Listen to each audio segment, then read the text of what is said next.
terms. The simple fact is that we need to see an affirmative commitment that they will not seek a nuclear weapon and they will not seek the tools that would enable them to quickly achieve a nuclear weapon. J.D. Vance bamubaje ati kuki ibiganiro hagati ya Leta Zunze Ubumwe za Amerika na Iran bitakunze, aravuga ati ntago babashije kutwereka ko ahazaza batazakora igisasu kirimbuzi cyangwa batazashaka ibikoresho byabafasha gukora igisasu kirimbuzi vuba vuba.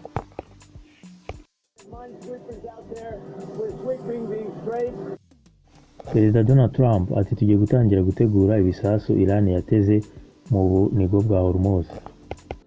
I have given my approval, but on two conditions. We want the dismantling of Hezbollah's weapons, and we want a real peace agreement that will last for generations.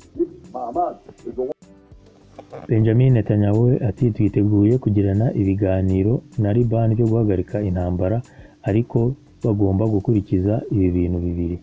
Bagomba kwaka intwaro Hezbollah ndetse bakaduha n'icyemeza ko tugiye kubona amahoro atazigera yongera kuvogerwa.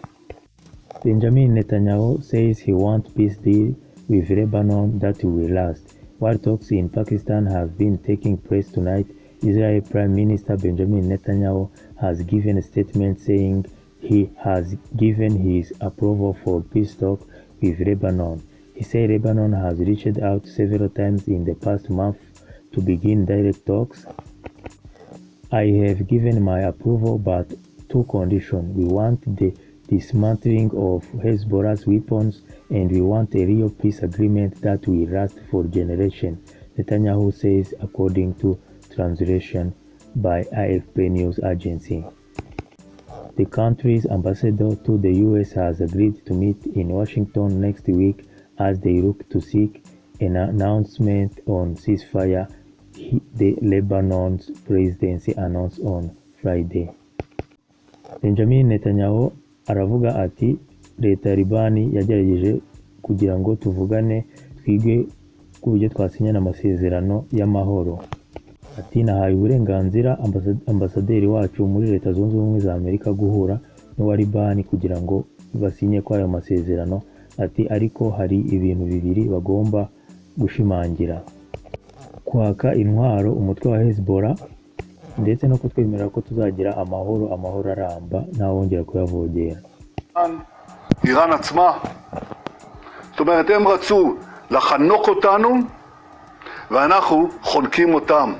הם איימו עלינו בהשמדה והם עכשיו נלחמים לשרוד. אנחנו הכינו בהם, יש לנו עוד מה לעשות ואני תכף אפרט את זה. אבל אני רוצה להתחיל דווקא באיראן עצמה. בעיראק, החות'ים בתימן.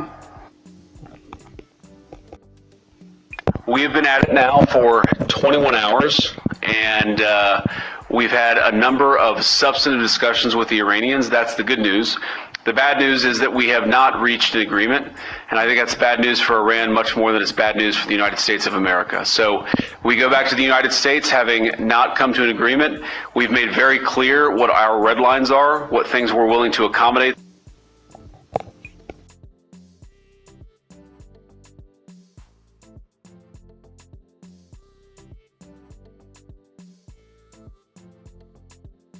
I have given my approval, but on two conditions.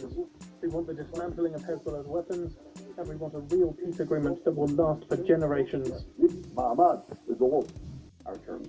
The simple fact is that we need to see an affirmative commitment that they will not seek a nuclear weapon and they will not seek the tools that would enable them to quickly achieve a nuclear. Leta ya Iran iti tumaze amasaha 23 mu biganiro, gusa ibyo abanyamerika batubwiraga twumvaga bitakunda. Ati twagerageje kuganira nabo tugira ngo dushake ibifitiye inyungu abaturage ba Iran ndetse na leta ya Iran, ariko ibintu batubwiye twumvaga bidafite ishingiro.